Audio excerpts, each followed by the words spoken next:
Chris Steijns en Netlin werken al meer dan 25 jaar samen op het gebied van hygiënisch schone was en op het gebied van water- en energiebesparende apparatuur. Dit komt mooi samen in de nieuwbouw van Netlin Healthcare.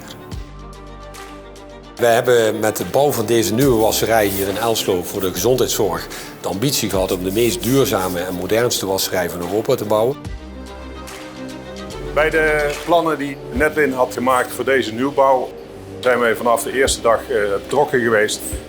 Het is als innovatief bedrijf van belang dat je partners hebt die met je meedenken en die ook de ambitie delen om het elke dag beter te doen. Dat zit ook in het Chris Steijns DNA. Het bereiken van een goede stabiliteit vraagt voor goede techniek, goede ondersteuning en goede procescontroles. En daar ondersteunt Chris Steijns ons actief bij.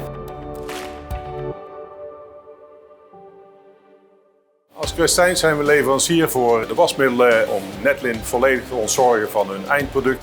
En daarnaast zorgen we ervoor dat met de hydro-installatie het afvalwater wordt gereinigd. We zien dat de arbeidsmarkt steeds krapper wordt. We zien tegelijkertijd dat de energie en grondstoffen steeds schaarser worden. Water speelt daar een hele belangrijke rol in.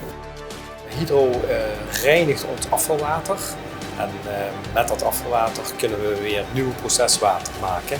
En het grote voordeel daarvan is dat we de warmte in het afvalwater behouden. Dus we sparen op die manier heel veel stookkosten, heel veel gas.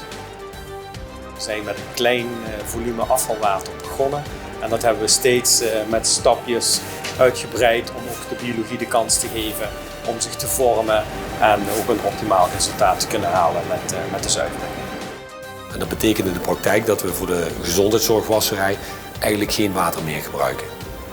Wij willen een totaalpakket bieden. En dat totaalpakket dat hebben we hier duidelijk geboden. Nou, ik denk dat we allebei voortdurend proberen nieuwe elementen aan onze dienstverlening toe te voegen en processen beter te maken. En vanuit die ambitie ook Chris Steijns een belangrijke bijdrage levert om ons te ondersteunen.